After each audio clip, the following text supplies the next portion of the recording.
Welcome back to First Alert Weather Extra. I'm meteorologist Lauren Lenahan. I now want to bring in meteorologist Tania Michelle. She has started off a great exciting news segment here on First Alert Weather Extra. And Tania, can you tell us about who you're talking with this week? Yes, I'm super excited. Mets Around the World is back, and if not better. We have another guest this week, and her name is Jessica Villavicencio.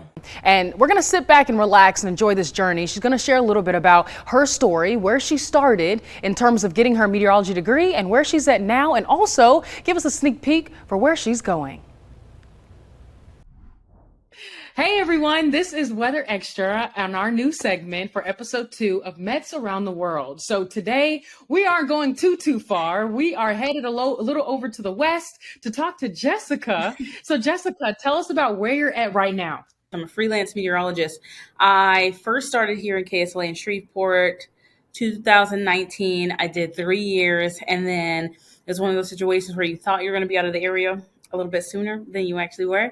But they were kind enough to let me come back and help them out until they find, all their replacements and stuff. So I'm here just working 2 days a week and just helping out whenever I can. How do you like the weather out there and working and forecasting for that area? I don't trust Louisiana weather or Arklatex weather at all. And I like it because, I've been in the Southeast for, all my life, basically. So I'm not a stranger to severe weather. However, it still always keeps you on your toes here because, you may have something happen kind of unexpectedly a little bit or, just kind of the weather surprising you. And each time that it does, it's, okay, well, how can I learn about why such and such event happened and how can I, become a better forecaster for that. So I do like forecasting for this area, but it definitely is a challenge. And then it's hot, it's humid, and, maybe a little bit of hurricane stuff thrown in the mix. But then you also have like your surprises like winter weather. And it's always nice. It's always nice. So I don't know if this is going to be up before or after this Arctic blast that we're about to get. So my question is, are you guys getting snow? Are you guys forecasting for snow in your area? Thankfully, no. Thankfully, no. Today, for us, we're forecasting, very cold temperatures in the teens and below, and then our wind chill values are going to be in the negatives, which is not really something that we see a lot here at all. So, this is not, we get cold weather, but it's usually not this cold. And after we had, the snow and ice storm about a year or two ago, I think I'm done with the snow for, as long as I can handle. Whenever that time was that you decided to start your education from high school, walk us through that journey and how you got your meteorology degree. Thank you. I love that question because mine is a little bit unconventional. So whenever I was a senior in high school, I kind of was battling with, do I want to do news or do I want to be a pediatrician? And of course, yeah, I know. No, absolutely not. I do not put the health of anybody in my hands. But I think going into news stems back as early as 10 years old. I just remember when I was still living in Texas, I think, and I was watching Fox6News with my Aunt Rochelle. There's this Black woman on there. She had short hair. I don't know if I just thought she looked cool or her job looked cool, but I said, that's what I want to do. I want to do news and I'm going to cut my hair short. And so that kind of stuck with me throughout all of school. When I got in high school, you had to think about that a little bit more. I job shadowed somebody from a local TV station, and then from then on, I went to junior college, and then I went to a senior college, and that's where I did my broadcast journalism degree. And that's where I got my broadcast journalism degree. And then I did one news internship. And then during my senior year of college, I don't know, I kept seeing a bunch of meteorologists that, Matt Breland, we went to the same junior college. And so I would always see his posts about him in meteorology school, and I'd see other meteorologists even on television, and it looked like they were having so much fun, and it looked like their personality was shining a little bit more. And I've always liked science, not biology science, but I've always liked anything to do with the earth, science. I've always loved it. And so I kept thinking, and even during my internship, I was like kind of eyeing the meteorologists a little bit. And I spent time with them during my news internship. And so during my senior year of college, my teacher actually set me up with a news station, and she wanted me to cover this story because she knew I wanted to do weather. And so we kind of got some connections in there. And then I started looking at classes that I needed to take so I could do the grad school program at Mississippi State.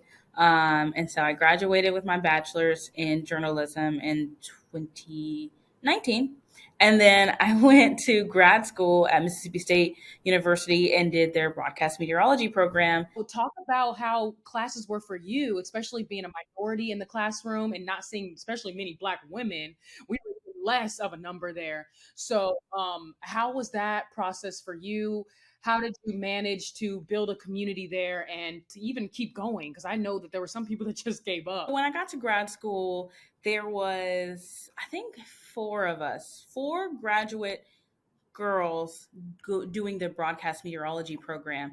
And so it was me, Brittany, Nikki, and Mary Stewart. So all of us that was my community, because I felt like each and every one of us came from either a journalism background or something not weather. So it was new for the four of us. Coming from a different background in news, in learning something science related and math and physics and stuff like that, it was very challenging for me.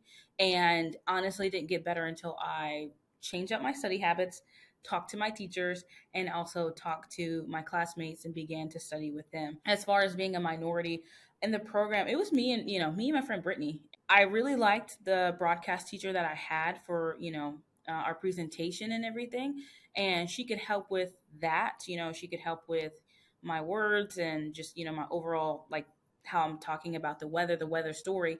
But as far as appearance wise, there wasn't much to comment on, just because she wasn't familiar with that. So she's white, she's cool, I loved her. As far as like, what should I do with my hair, what should I do with my makeup, I was just doing stuff. I was just doing my twist outs and rocking and rolling. And I didn't know, like, this whole time I had a question: is this actually going to be accepted whenever I go to, an actual news studio? Also, I thought about other Black meteorologists or other Black people in general. Like, I wanted them to see themselves.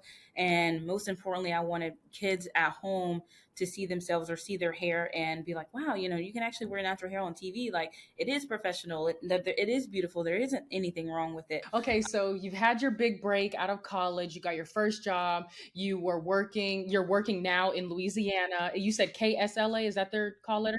Okay, so KSLA.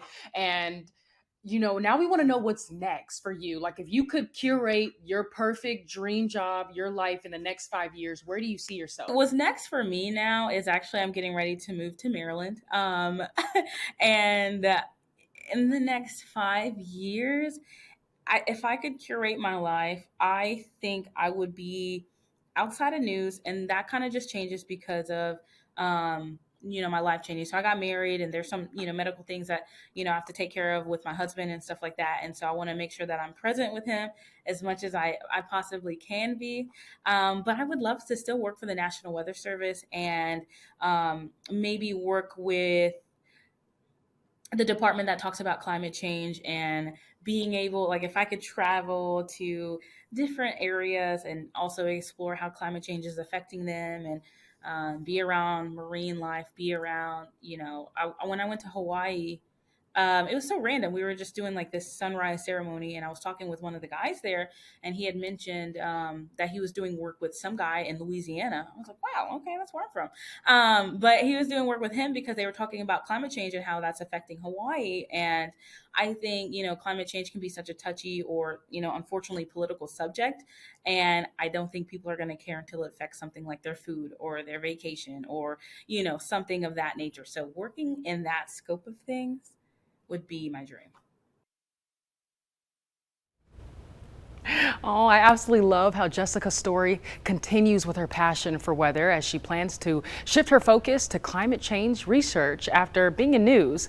Now, Jessica is not only a Black woman scientist paving the way for others, but she continues to show up as her authentic self, doing her thing. And that is the story of Jessica Villavicencio. We'll be right back after the break.